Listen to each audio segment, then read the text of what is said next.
gives you some control. You could tie a rope to it, but I like to have those things. I don't want to be separated from the paddle. That's your propulsion.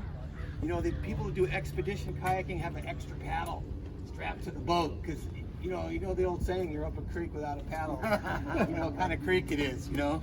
So you're recommending to get a leash for the paddle? Yes, I think it's a good idea because that way it gives you control over the boat when you're launching it, and also if you fall off, like you saw when I fell off on the stand-up board, how it shot away from me, but the leash brought the board right back to me. So leashes are control and safety. They're really worth having. So yeah, if it was me, I'd take my own leash out right now, put it on one of these boats if I'm taking it out. And now that we're on safety, again, it's real similar to the stand-up paddleboard. You're on a paddlecraft. You're the smallest boat in the water here, you know? So you really want to be careful, be aware of traffic, don't cross anybody's bow. The other thing is your back's to all the traffic and you're not real visible. So if boats might not see you. That's why it's always good to be near the side of the docks, watch the cross traffic coming out. If it's a sailboat, you can see the mast coming, you know. Powerboat should make some sound when they're entering a channel. Out in the main harbor, stay near the rocks, always to the side. I mean, I see the novices paddle these in the middle of the harbor around all the boat traffic. It's very dangerous.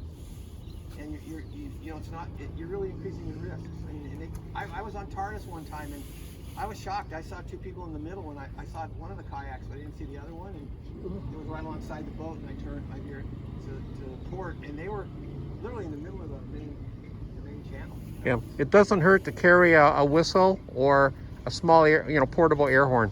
Yeah, I agree. In fact, I have a PFD that actually is meant for kayaking, and it kind of goes around here, and these are arms free. It has a built-in whistle in it. In the strap. So those are really be aware of safety. Also, I talked about wind and windage. You have a lot of freeboard for a kayak, and it can get blown around, particularly the tandems. But even the single will get blown around a lot. And when you start to see white caps and stuff, you shouldn't even be out. But if you're out in it, be aware of the wind. If you launch and you think it's going to get windy, try to do your upwind work first, so you can get blown back to where you are. But you have to really be aware of the wind. And then also hypothermia. I mean, again, it's like the stand-up board. You're out in the open.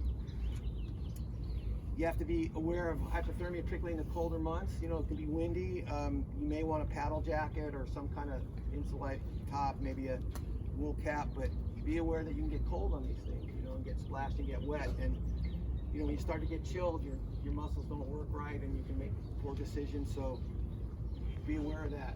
That's important. All right, I think. If there's no questions, we can get to the launching part. Everybody's good? All right.